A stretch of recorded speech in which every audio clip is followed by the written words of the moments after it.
Welcome to another episode of Code for Thought. High-performance computers, or sometimes called supercomputers or simply HPC, are frequently used in research, be that for simulations, modeling, like for instance in chemistry, geosciences or climate science, or increasingly for machine learning applications. Demand for HPC services has been going up steadily, and with it, of course, the need to distribute and install software applications and packages that run on these powerful machines. In Code for Thought, I already talked about some of the challenges the engineers face who have to manage these machines. Earlier this season, for instance, I talked to Jacob Blomer and Laura Bromberger about their CERN virtual machine and file system tool. And in a previous bite-sized RSE episode from early 2024, Jörg Sassmannshausen introduced us to a build tool used in high-performance computing called EasyBuild. There's a reason I mentioned both CERN VM, VMFS and EasyBuild, because they form part of the tools used in yet another installation tool for supercomputers, the European Environment for Scientific Software Installation. Well, quite a mouthful, but you may recognize it better as EESSI, EESSI. A tool that, and I'm quoting their website, wants to set up a shared stack of scientific software installations on European HPC systems. As you will hear later, the idea actually started in Canada and was taken up and developed further by engineers in the EU. Kenneth Hoste and O'Cais were two of them, and in the following interview they give us a bit more insight of EeSSI, where it came from and what it is and why it's useful for the growing number of engineers working on supercomputers. So over to Kenneth and Alan now. Hi Alan, hi Kenneth. Very good to meet you today from very different locations. One in Ghent, one in Barcelona, and me in London. So here we are. Could you quickly introduce yourself, please? I'm Alan O'Cais. I currently work at the University of Barcelona, and prior to that I worked at Jülich Supercomputing Center for more than 10 years. I'm the technical manager in one of the Euro HPC Centers of Excellence. And I've been a maintainer in EasyBuild for quite a few years, and now I also work in this EeSSI project as well. I'm Kenneth Hoste from Ghent University in Belgium. I've been working in the HPC team, high performance computing team here since 2010. Shortly after I started, I became the lead developer of EasyBuild, a tool to install scientific software from source on HPC clusters. Since a couple of years, I'm also actively involved in the EeSSI project, just like Alan, and I'm also involved in the Multiscale Center of Excellence. Well, we have two EeSSIs now, don't we? We have EasyBuild and then we have EeSSI, the project. So somebody needs to break down the acronym of EeSSI, not EasyBuild, but EeSSI. What is it? EeSSI stands for the European Environment for Scientific Software Installations. And the fact that we pronounce it as EeSSI is not an accident. That's gamed a bit. So in some sense, the EeSSI community evolved from the EasyBuild community. And we wanted to keep the same kind of feeling and also let people understand that there's a connection between the two. Mm-hmm. And just when pronouncing it or when talking about the project, having EeSSI as an acronym makes it a lot of fun to use in titles of presentations and papers. And so. Okay, so we know what EeSSI is, but listeners may not know what EasyBuild is and why EeSSI, the project that you both are working on, exists. So could one of you give me a quick overview of what EasyBuild is, what it does, and why people should use it? Maybe I can start here with the EasyBuild part, and Alan can take over for the EeSSI aspect of it. Mm-hmm. So EasyBuild is a tool that was created here at Ghent University back in 2009. Shortly after we started the HPC team here at Ghent, we started getting lots of installation requests, software installation requests. And I say lots of, but I really mean dozens. So compared to today, that's not really a lot.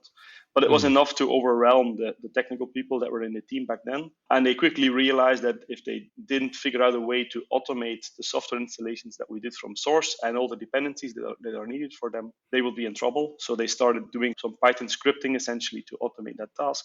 That then evolved into a tool that got the name EasyBuild. And after a couple of years in 2012, we were confident enough to make that available as open source. Our main goal back then was to get feedback from the community because we felt that we were doing something wrong and maybe the community had already tools or mechanisms in place to efficiently deal with software installations. It turned out that it was not really the case, and we were the first ones brave enough to try and automate that task. And as a result of that, it was quickly picked up by lots of HPC sites around the world. Jülich Supercomputing Center, where Alan was then, was one of the first ones, one of the big ones as well in Europe. And from there, it just snowballed into a community working together to make this tool better, adding more features, adding support for more software. So for somebody who is not working on HPCs and isn't maintaining software installations, it might be difficult to get a feel for how much time actually is involved if you had to do it manually. So now you have easy build and easy later on. But what is it that makes it so complicated, and why is there a need for automation? So if you've ever been a user support team at an HPC center, one of the questions you frequently get is somebody lands on the system for the first time and says, I'm trying to install this package from the operating system and it doesn't work. Why don't I have permissions here? So people on their own systems, they have this, they're accustomed to doing things being in control. And when you lose control on like a supercomputing system, when you don't have that power, that's a change for them, right? And it takes some getting used to. But then on top of that, they start wanting to run the applications that they're used to in the way that they're used to. And unfortunately, there are many different people who have different requirements. So you have the spectrum of different requirements that people have, which usually means when we start getting into the dependency hell, it's not just the application that they want, it's all of the things that it depends on. And everybody has this environment that they require, right? And then you have to try and make those all work at the same time. And that's when things get very complicated for people. And so usually for somebody on their own laptop, they don't see this problem until they move somewhere else. And then they have to reproduce the software that they were using on their system and be able to use that same software in the same way on another system. And that's when they run into all the problems, because all of a sudden, even just a change in operating system is a huge thing. That's kind of a complex issue for somebody to solve. And EasyBuild tries to help them to do that. So EasyBuild is very strict in the way that it installs software. So it keeps the entire dependency chain, which gives you a level of reproducibility that's difficult to get in other places. And then, we have tools on top that make it easy to switch between them. So the module environment that you find in HPC systems allows you to have different versions of the same package coexisting on the same system. So it allows the fact that people can have different environments, but be on the same system. And one very important aspect that hasn't been mentioned yet is that typically when you're installing software on an HPC system, you want to build it from source, compile it from source, because that's when you can optimize the installations for the CPUs on which they will be run. So we're not building one binary that runs on Intel and AMD systems anywhere. We're typically building a binary that runs really well on the particular CPUs we have. And that's another level of complexity that many people are not used to. They barely know what a compiler is or how to compile from source. And then when you start running into C++ compiler errors, things get very interesting. And that's typically where they need some help from people who are more used to doing this. That's a very good reminder, because HPC systems are not like the computers you buy off the shelf in a shop, right? So you have different systems. You mentioned different operating systems. I think most of the operating systems on HPC systems are Linux-based, aren't they? Yeah, pretty much all supercomputers in the world run Linux. Yeah. But even though it's Linux, it might be different versions of Linux and different vendors of Linux. Is that having an impact on how you build stuff then as well? That's definitely part of it. But another aspect is that you have many specialized libraries as well. Like for MPI, for example, to do distributed computing using multiple computers at the same time to do single simulations. That's something many people are not very used to. You often get to deal with old programming languages as well, like Fortran is still very relevant in the HPC world for climate modeling. It underpins very important packages like SciPy, for example, the Python package. The real backend of that is basically Fortran code running. And so when you're installing things from source, you're hitting these old environments and the typical problems that come with them. But it is true that a lot of things are related to the hardware. So the interesting part is trying to leverage that hardware, because it's not just the CPUs where HPC machines spend money. They spend a lot of money on connecting those machines together and on the storage that goes alongside it as well. And so if you run these systems, you need to be able to take advantage of them, of the capabilities that they provide. And if you don't do it, the sites will look at you a little bit and wonder, what are you doing, right? Don't be so wasteful on our systems. Because, they cost money. They cost real money. Usually researchers get them for free, but the resources themselves are not cheap.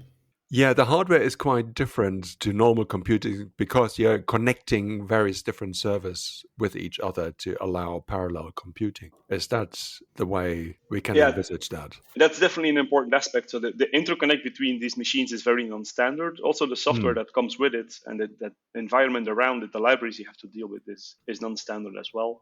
Going back to the CPU, on your laptop or on your own desktop, you maybe have, like, say, 4, 8, 16 cores. That's about it. Today on HPC machines, you easily have 128 cores or even double that in a single node. And that's also something that takes some experience to deal with, or at least to get the maximum performance out of these systems. You have to remember as well that in the HPC case, you're not talking about one computer talking to another. You're talking about tens, hundreds, thousands talking to each other. And they need to synchronize that communication because you don't want them to wait for information coming from another CPU, right? They want to be able to cross over all that, to do that communication at the same time, so they spend as little time as possible doing the communication, because that's what's going to slow them down, right? The slowest part is moving information around the machine. So you want to spend as little time as possible doing that. And there are algorithms to help you minimize that, but then there's the hardware to help you minimize that as well. Okay, we got a little bit sidetracked from easy build, but I thought that people might appreciate that it's quite different to building software on your personal computer and your laptop or your mobile device and whatever. But we're still stuck with easy build at the moment. So where does EZ, the EESSI, come in, and why does it exist? Because easy build was created at Ghent, and yet easy is created at Ghent as well. So, well, not really. It actually was created in collaboration with Dutch universities. At least that's where the idea grew in 2020. And I think the reason this emerged is that we started noticing that easy build as a tool to install software is not enough anymore. So the situation today is very different from, let's say, a decade ago when easy build was first made available open source. Back then, we were very proud that we were able to support 100 software packages, including the dependencies that they need. Today, we're looking at 3,500 software packages that EasyBuild supports already. So the ecosystem of, let's say, open source software used for scientific research has really expanded a lot into other domains. Bioinformatics is one. Machine learning and artificial intelligence is definitely a very relevant one today as well. So we see that growing and growing. Python is picked up a lot more than it used to be. There's lots of Python packages, interesting Python packages out there. The R ecosystem is very similar as well, with lots of libraries that people want to play with. And it's getting to a point where just dealing with the number of software packages alone is already problematic for a single HPC site to be able to control. But then on top of that, the hardware architecture of these systems is changing as well. So we're coming from an era where basically everything was Intel CPUs. Then GPUs emerged. Then AMD was got back in the game. We're now seeing a significant interest in ARM CPUs as well. So some of the big Euro HPC systems are going to be ARM-based. That includes Ducalion in Portugal, which will be available any day now. And then the Jupyter system in the Jülich Supercomputing Center, the first exascale European supercomputer, will also be fully ARM-based. So that kind of hardware, diversity in hardware that is growing, is an extra problem next to all the software that we see. In general, though, it's important to give kind of the origins of things a little bit, because reality is that EZ itself comes from the user community. So there was a group in Canada who were EasyBuild users and contributors. So they had an issue in Canada that they wanted to have the same environment and all the different HPC machines that they had up there, and they're very disparate, right? They're in different parts of the country with huge distances in between them. And so they started looking at solutions. And that's now called the Digital Research Alliance of Canada. At the time, they were called Compute Canada. They had some really good ideas. They presented those ideas when we have our user meetings and stuff. They showed off those ideas. And we basically run with that. And we still talk to them a lot. We still have collaborations and everything. But we've taken that idea and grown it a little bit to include more hardware, because in the European space, the range of hardware that's available is significantly larger, right? We've got a much larger amount of people, right? A much more disparate amount of compute resources across the continent, which means we've had to grow the idea in different ways as well. So we've had some, I think, good ideas that they've also started to integrate the other direction. So it's a good, collaborative initiative, I think. What did they actually request you to do? One of the key things is how do we distribute software? And that's this CERN VMFS. So CERN, what does the VM stand for? I'm not even sure. CERN Virtual Machine File System. Virtual Machine File System, right? And so that's basically an HTTP-based or a web-based file system And the way it works is that once you install this file system, it looks like it's available on your system. You see file names, you see the metadata associated to the file system, but you don't have the content until you try and access it. So until you try and open a file, it doesn't exist on your system. It was designed to distribute software. It was designed to solve a problem for CERN. So CERN has a lot of data that it's distributing across the world. And then they want a software environment to allow people to analyze that data in the same way. So they had to solve a problem. And CERN VMFS is what they came up with to do that. Of course, when you think about that, we have the same problem. So in this case, if we're thinking about, we don't want to give people recipes to install software anymore. We want to give them the software. So we want to completely remove this step of having to build and install software on a system once you land there. That you just get on the system and you start using the software just as you did in your laptop, just as you did if you were in the cloud or something like that. So on the various systems. A key step for that is just being able to access those files, right, that you need. And the beauty of CVMFS is that you only pull down the things you actually need. So even if you have an installation of software that can be gigabyte, 10 gigabytes, it happens, right? That you can have something like that. The reality is that when you're actually running an application from that software, you don't need that much data. Maybe you need a couple of 100 megs or something like that to actually run the software. That makes it different to a container, because in a container, you have to pull down everything. You need the entire package. But in our case, you don't. You just pull down exactly what you need when you want to run the application that you need. EESSI is then built around CERN VMFS. Is that how we can envisage that? That's one of the things that enables it to easily distribute that software stack, but it could be distributed in other ways as well. It is a very interesting aspect of the project, but we're not really tied to CERN VMFS in some sense. What we're really building is a software stack that you can use anywhere.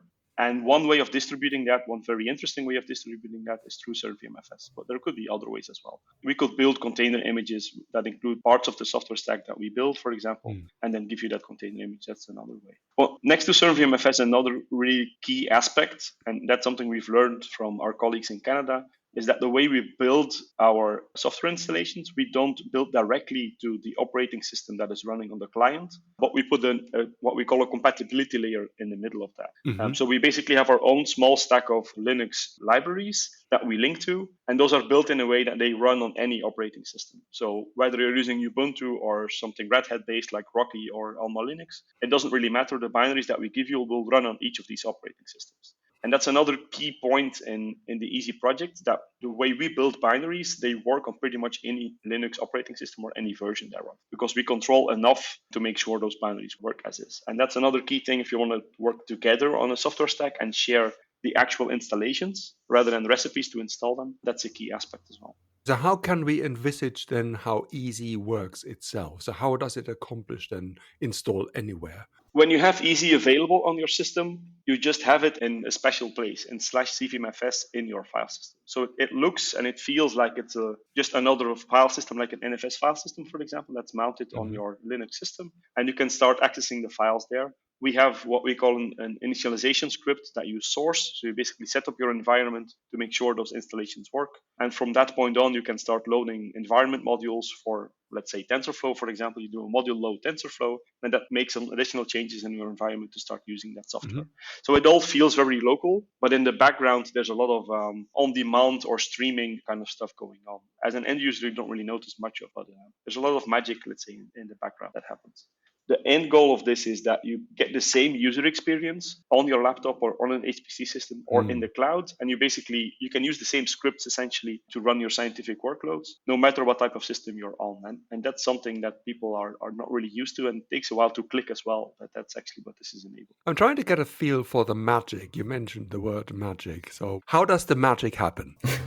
I mean, one of the key things is obviously knowing where we are. So sourcing this initialization script, we need to know a little bit about your system. So what hardware have you got? Because we want you to run optimized binaries. That's good for everybody. So it means you run faster. It's good for the environment. It's good for in lots of cases. So that's the first thing. We need to figure out what hardware you want. And then on the basis of that hardware, we can figure out, we use the module tool. In particular, in our case, we use LMOD. So that's like our user interface.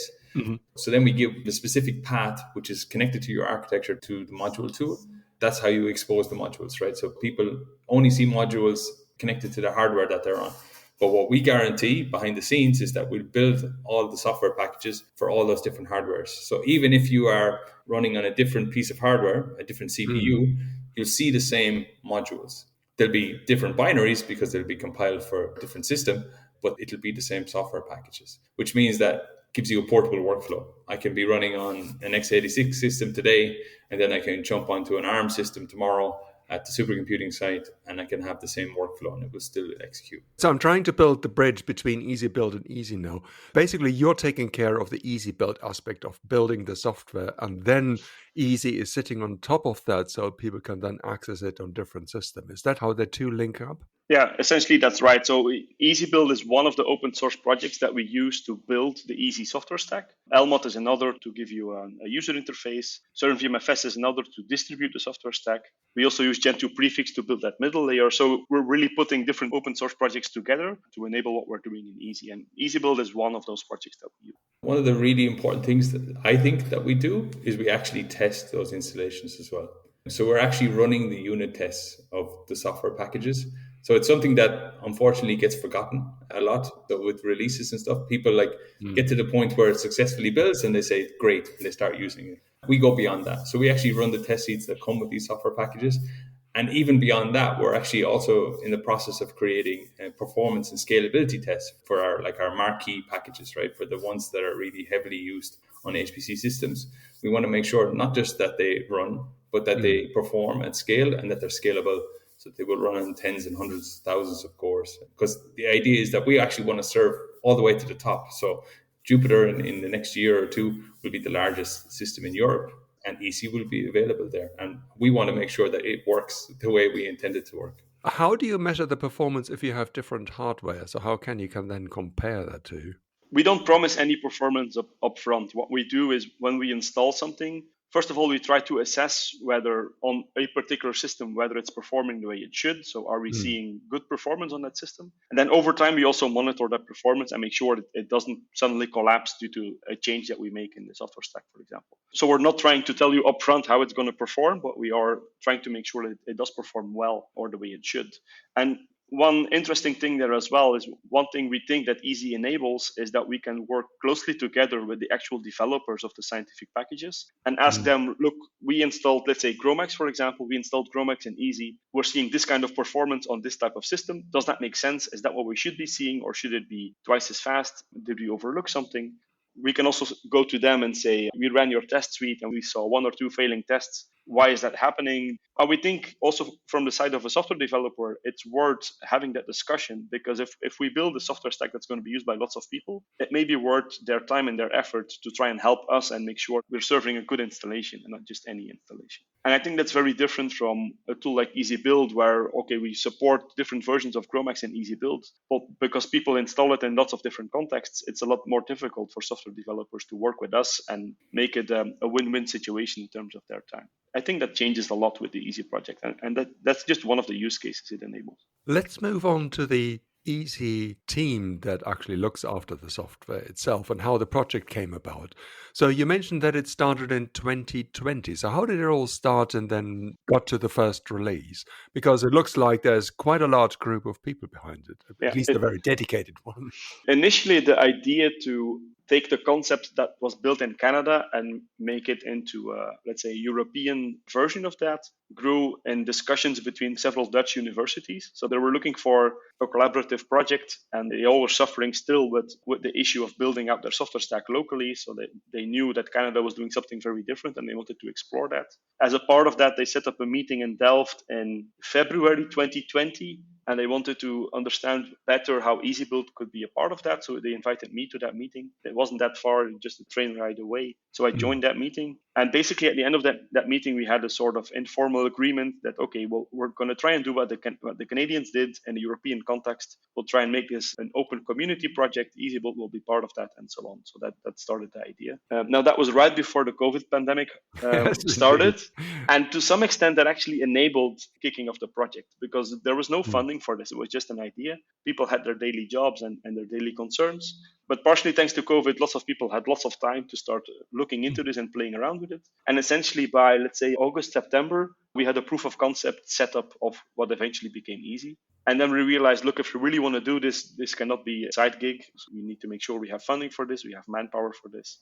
So that's then when we started exploring options to get funding for this. We did an open access paper as well to explain the idea that we had, how it's different from the Canadian situation. And then we started looking into some funding, which eventually became this Euro HPC Center of Excellence, the multi-scale Center of Excellence that we're involved with now. The Centers of Excellence are very focused on scientific domains, and the EESSI project is a very technical project. So it enables a lot of science to be generated, but it's not a scientific project in its own right. So we had actually tried to get funding for this concept even before that meeting in the Netherlands. So it's not that we weren't aware that this was a possibility. The great thing about that meeting, about that drive from the Netherlands, was that it started something. Whereas before there, we have this great idea, can you give us some money? And that didn't work out, so we didn't start. Whereas after this meeting, something happened. And that was a big advantage, right? Because we actually started doing things, and then, the pandemic hit. But people worked on these things, people saw the value, and things out of volunteer effort, things started to happen. And then on the back of that, once we have a paper and stuff, and once we have starting to build up a community, you can see movement, and you can see start to build up awareness. Then I was involved in a previous Center of Excellence called ECAM. I kind of had connections to a community. I started to talk to people within that community is that how can we potentially work together on these things? So you come with the scientific problem, we come with the technical solution. Can we put these things together, make your life easier, and help us to build up this technical solution that is not just for that specific domain, but they can be our test community, right? Our pilot community in that space. And that's basically where we ended up. Came together, we wrote a proposal, and we made it. We crossed the line, right? So, it's very competitive because this is a significant amount of money. And the project itself is about in total is about 7 million euros over 4 years. And the easy part of that is about half the project, say roughly. It's kind of split is roughly something like that. So it was a significant injection of funds for us, but it's not so much the funds, it's the dedicated effort. Yes, the funds pay for the dedicated effort, but it's the manpower that's the high value. And we were lucky because we had these people who were already somewhat invested. So we didn't have to go out and hire people. We just found a way to pay for their time who were already working on the project. And that's why things have moved relatively fast, I would say. We're only a year and a bit into the project. We've done a lot in that year. Yeah, I think that's quite impressive because the funding aspect in open source projects is often the tricky bit. It's good to get volunteers, and usually people are very fired up to solve a problem. But then how does it go on from there? How do you get the manpower?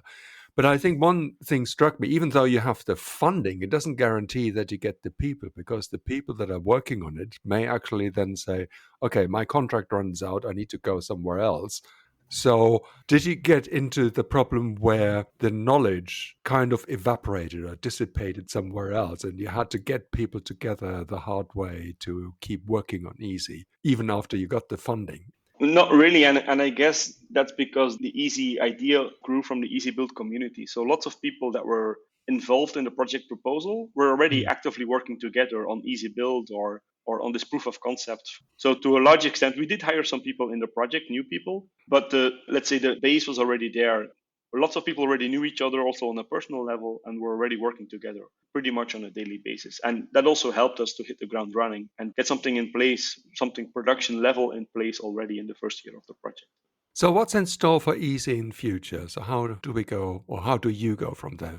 So today we're in a situation where we have about 300 open source software projects installed in the EESSI software stack. That's growing on a daily basis. So we're adding dozens every week, if not more. We support 8 different CPU targets. That includes different generations of Intel, AMD, and ARM CPUs. And that's expanding, or will be expanded in the next couple of months as well. We're already available on a couple of the big Euro HPC systems, Vega and Carolina, with more to come very soon, hopefully. What's looking ahead, we hope we can become a shared software stack, or let's say a central software stack for all the Euro HPC systems. So that's like, say, 10-ish systems in Europe. So we're trying to work with the hosting sites there to make sure EESSI is available everywhere. We're already seeing smaller HPC sites like in Ghent or like in the Netherlands also making EESSI available on their systems. So to some extent, people can already train themselves there and then make the jump to bigger Euro HPC systems. So it's already snowballing into something bigger. And of course, adding more software as we go along. Like I said, EESSI Build now supports 3,500 different open source software projects. We have 300 of those installed in EESSI. That's not even 10% of what we can install. And that doesn't include a very rich set of Python packages and R libraries in that count. So if you include those, we're easily talking double numbers. One of the difficult things is coming up. So, there's a couple of different things. So one is RISC-V, so a new CPU target. We're starting to work on that now, but we haven't got to the point where we're hitting the serious problems yet. I mean, I expect they will come. Our problematic, inverted commas, CPU right now is the Neoverse V2, so the vector instructions on the ARM CPUs. That's where we're seeing some cases where it hasn't been covered by the developers. So many of the developers don't actually have access to these kinds of CPUs. So they've never run their test suite on them. So we may be running the test suites for the first time on these CPUs and finding problems potentially with compilers as well. That haven't been seen before. That's what you get when you're doing things at the edge. So we're in that space. And then the other one is accelerators, right? So in general, that means GPUs. Typically, that means GPUs. But that one is also a complication that we have to figure out how we're going to deal with. We do have an initial support for NVIDIA GPUs. In principle, know how to use the GPU, but then we have the software on top. We need to figure out, we've got all those, in the case of CUDA, you have all those different compute capabilities. What are we going to do about those? Because it's no longer also like a hardware issue, right? So you've got architecture on top of architecture, and that's a lot of branching. So we have to figure out that as well. So how big is the team now? And when I say team, the people who are actually paid to work on EESSI. In the multi-scale project, we have 15 partners involved, but that includes the scientific side of things. So on the EESSI side itself, it's about 6 partners, I think. So 6 institutions. And let's say about 2 people per institute. Not all of them are paid full-time on the project. Like in Ghent, we have funds for basically 1 full-time person across the 4 years of the project. But altogether, that's like 5 or 6 full-time people that are essentially working on EESSI and expanding its capabilities, making sure it's well documented, well supported as well. So people can actually open a support ticket with the EESSI support team if they're trying to use EESSI on their system and running into trouble. So there's some dedicated time for providing support.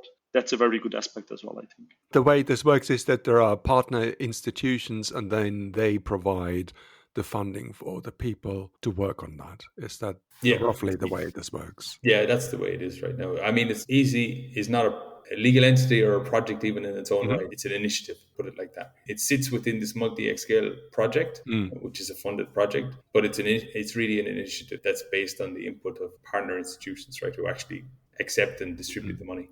So it's an open source project, and so people could contribute. So how many contributors are we talking about roughly? How many people are actually throwing their bit in? Well, outside of the project, it's now a handful of people, but some of them come from interesting angles. So we've very early on into the project, we've got some contributions and some interest from the Square Kilometer Array project, which is a huge multi-million, multi-billion even euro project to build these large telescopes and then gather a lot of data with that. And of course, they have similar issues, like they're going to be producing lots of data that needs to be analyzed. They need software for that. They're going to be using multiple different systems for that. And they ideally have the same software environment on all these systems. So they have been starting to explore getting their software into the EESSI software stack as well and checking if that's going to be a viable approach for them. So we're seeing interest from individuals as well, left and right, but also large research projects that essentially have the same problems that many other scientific researchers have. And that's been very interesting to see that there's an interest way beyond our own Euro HPC Center of Excellence. So if people want to contribute and be part of this, how do they get in touch and how do they get involved? The best way is to just go to the website of the project, eessi.io, so EESSI.io. And from there, you get links to join the Slack channel, links to check out the documentation and the YouTube channel where we have lots of recorded talks. Especially the documentation gives you some pretty good guidelines on how you can contribute to the project, how you can add your own software into the project. And in the Slack channel, currently, we have already hundreds of people there that are willing to help out if there's any questions. It's a very good way to engage with the community. Okay. Well, thank you very much. Looks like you've got a lot of work ahead, a lot of exciting work, and I wish you all the best for the future. Thank you very much for having me. Thanks very much.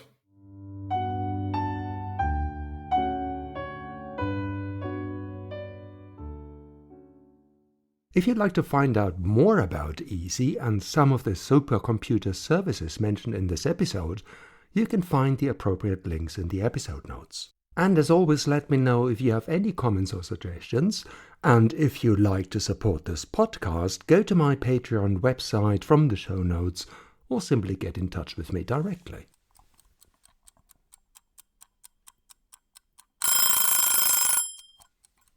Oh, time's up. See you next time. But before I forget, this podcast is covered by the Creative Commons license. See ya.